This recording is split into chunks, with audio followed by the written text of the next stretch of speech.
and culture are two things that are intrinsically linked.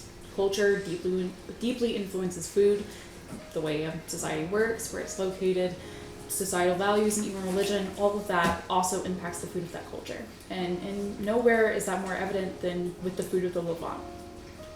My name is Maddie Roots. I love studying world history and discovering more about other cultures.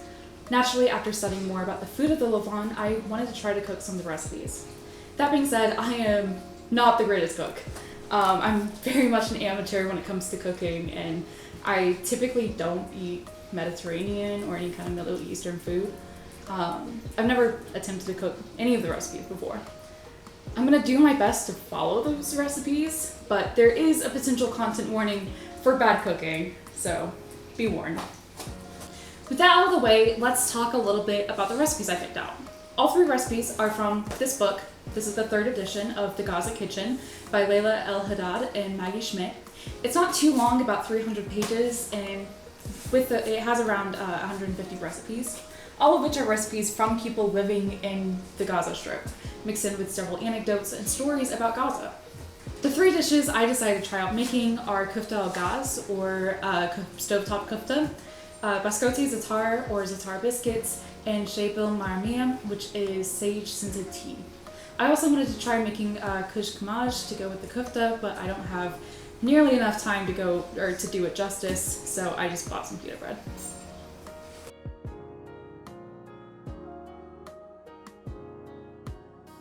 Before I get into the cooking, I do want to explain a little bit about the Gaza Strip. Gaza is this very small territory of land along the eastern edge of the Mediterranean Sea, joining Egypt to the Arabian Peninsula. It's only about 25 miles long and 2.5 to 5 miles wide. It used to be a really prosperous area, being at the center of main trade routes until 1948 with the founding of Israel, forcing Palestinians from their homes and into Gaza. These refugees and their families make up about 80% of the 2 million people living in the Gaza Strip today. Since 1948, Gaza has constantly been passed back and forth between several other governments.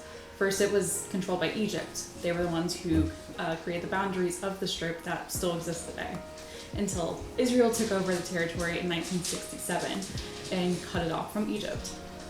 Then in 1994, the Palestinian National Authority tried to gain control of the Strip.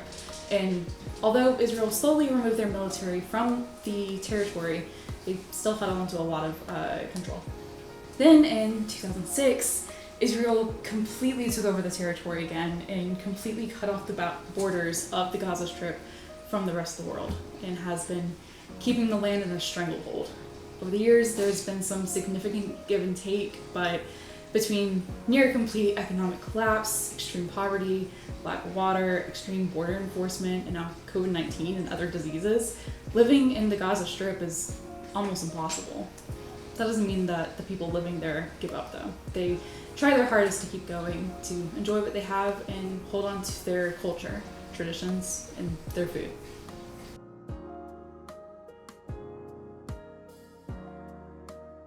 The first and main dish that I'm going to be making is Kufta al-Gaz, or stovetop kufta.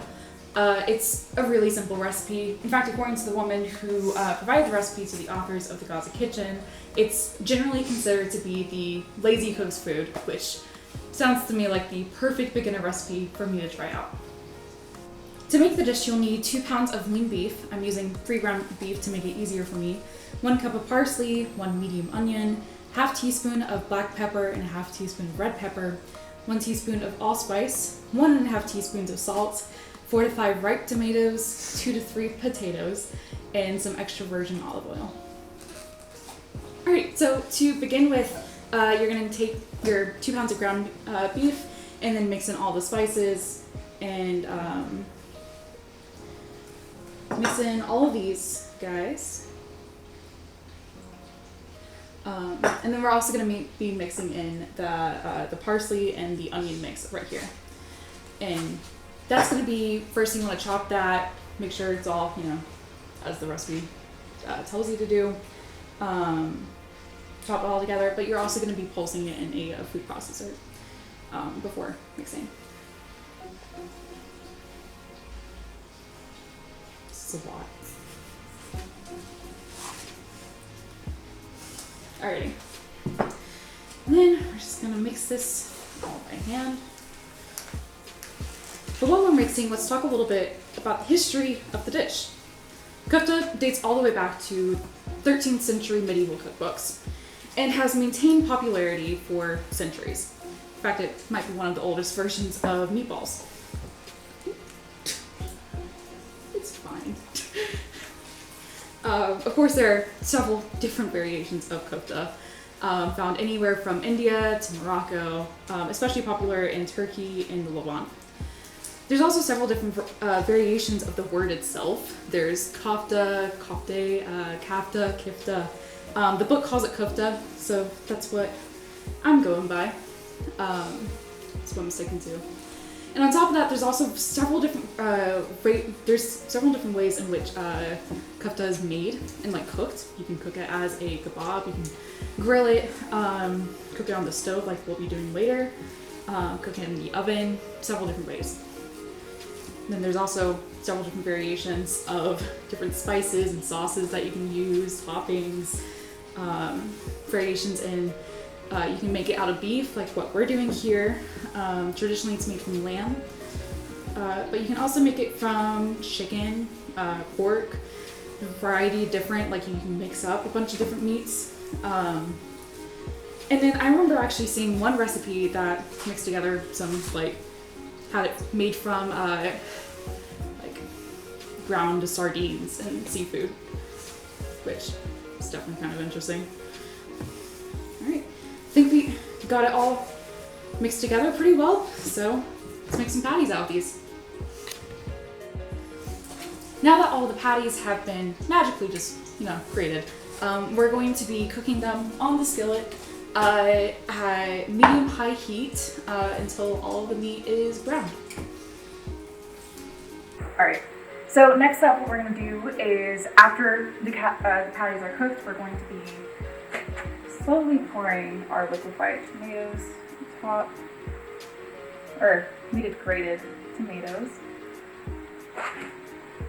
Trying to get that evenly. It's not going to look very pretty.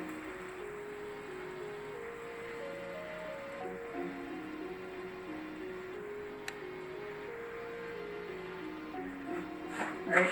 And then after that, we're going to be neatly placing the sliced potato. All right, so after we have all the potatoes put on the skillet, what we're gonna do is go through, season with salt and pepper.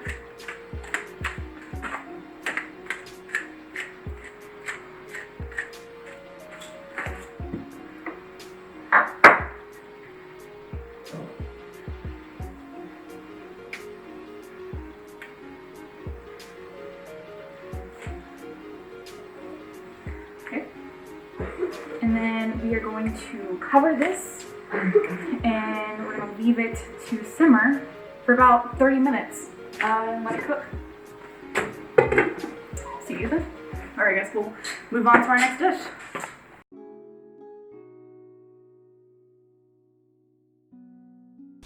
The next dish I'm going to be making is biscotti Za'atar, or Za'atar Biscuits. This is another short and easy recipe. It's definitely more of a snack food than a main meal. And while it doesn't necessarily pair with the kufta, it's still a recipe I wanted to try out. The original recipe makes about 24 to 30 biscuits, but just to make sure I'm not drowning in biscuits when this is all over, I'm going to be having the recipe. The original recipe calls for 1 cup of fresh za'atar, 3 cups of all-purpose flour, ½ teaspoon of salt, ½ teaspoon of baking powder, and ½ teaspoon of baking soda, a third of a cup of extra virgin olive oil, and a third of a cup of corn or some other type of vegetable oil, but for this time, since we're having it, we'll just do the olive oil.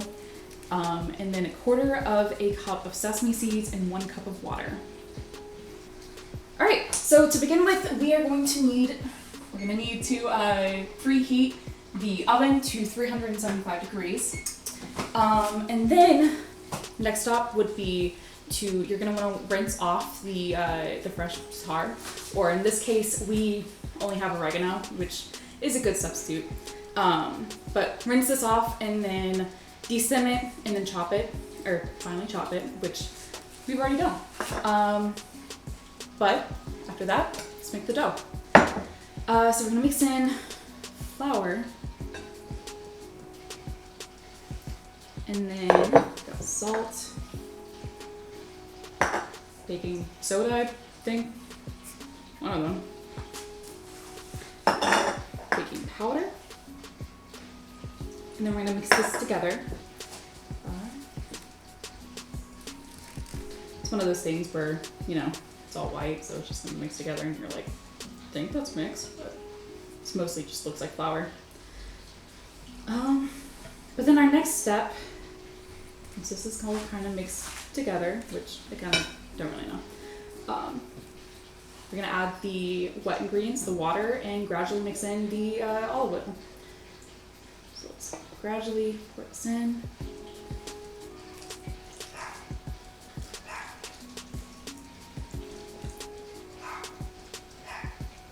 And then olive oil. Gradually mix this one in.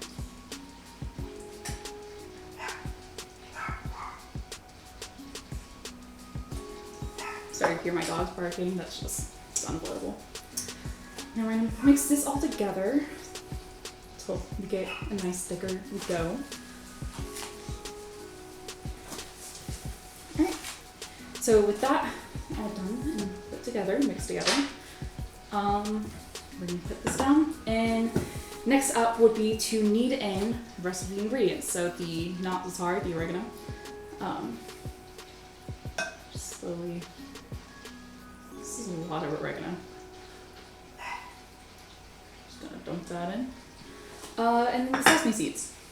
Which also just gonna. Hopefully this is enough dough. And so, yeah, next up we're gonna knead this in. But once this is all mixed together, which I think it's getting there, our next step is going to be to put it all together in the pan.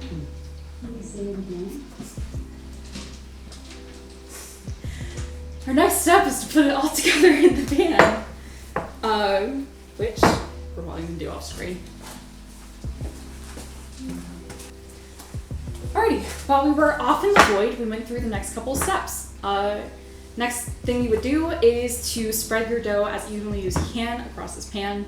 This is kind of a big pan. And the recipe for the full recipe instead of the half recipe like what we did would have taken a lot more space. So it's a little bit smaller than it would be. But the next thing that we did is we took a knife and went through the top and scored it a little bit with into diagonal shapes. And then while we were off doing that, the oven finished preheating. And so with that preheated and this all good to start baking, let's do it.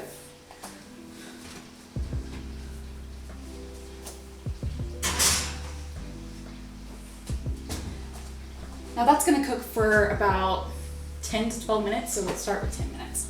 All right, while that's cooking, let's go over a little bit about the history. So I'm not sure completely about the origins of the biscuit recipe themselves, but Za'atar, like Kufta, is also really popular across all of the Levant. If you have no idea what it is though, you're in good company. I didn't know anything until a few days ago. Za'atar is both a type of herb and a collection of spices. Za'atar the herb is a wild growing type of thyme, similar to oregano, which is why we substitute it in the recipe. Za'atar the spice is a mixture of Za'atar the herb with a bunch of other various herbs and spices. Both Za'atar the herb and Za'atar the spice are incredibly important to Palestinian culture, to the point that it's become a symbol of Palestinian nationalism. Za'atar the herb is also historically grown extensively in historic Palestine and is still widely spread in the West Bank. The Gaza Strip, though, has almost no access to Za'atar at all due to Israel's control of the border.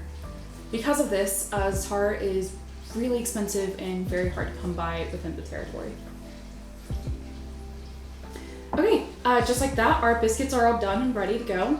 Now the last part of the instructions is made very, very clear in the book that to bring all of this together, our final step is to serve with sage-scented tea.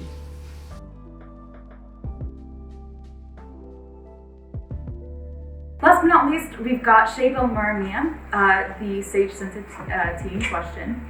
I feel like it's almost mandatory to make tea, not just because it's the last absolutely required step of the Za'atar Biscuits, but also because of how important tea is for all of the Middle East culturally. That being said, I'll confess I'm not really a tea person. I definitely prefer coffee and always have. And I've never made tea before, except for maybe sweet tea once or twice. But I've already branched this far out of my food comfort zone, so I might as well go all the way. All we really need to make some tea, or at least this particular type of tea, is 6 cups of water, 6 teaspoons of sugar, which you can adjust to taste, 1 handful of dried sage leaves, and 3 teaspoons of full-bodied loose black tea, or in our case, 3 to 4 black tea bags. I may be brave enough to try this tea, but I'm not brave enough to not use tea bags. Okay, well, all you have to do to make it is boil the sugar and the water together for about 3 minutes. And then once that has come to a boil, take it off immediately and toss in the sage leaves. And then add the tea bags, cover and let it steep for about 5 minutes. Tea as a whole is very widespread throughout the entire Middle Eastern world. Tea and coffee both, but tea more so. Tea is almost synonymous with hospitality in both homes and businesses throughout the entire region, and it's common to find that different areas and countries favor different types of tea. Palestine and the Gaza Strip favor sage tea. There are a lot of medical benefits to drinking sage tea too. Drinking it after a meal supposedly helps with indigestion and heartburn. Sage itself is considered a medicinal plant, so drinking sage tea is a common remedy for stomach aches and sore throats, and helps relieve menstrual pain.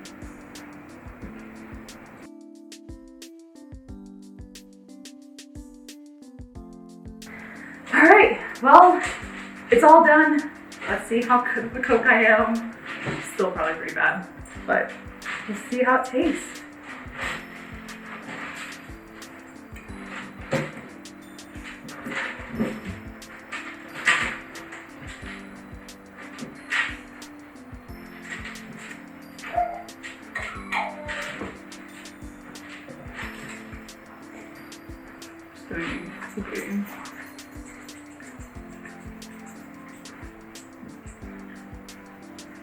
Well, I'm excited to have the rest of this, but that is about it for this little cooking show thing. Thanks for watching.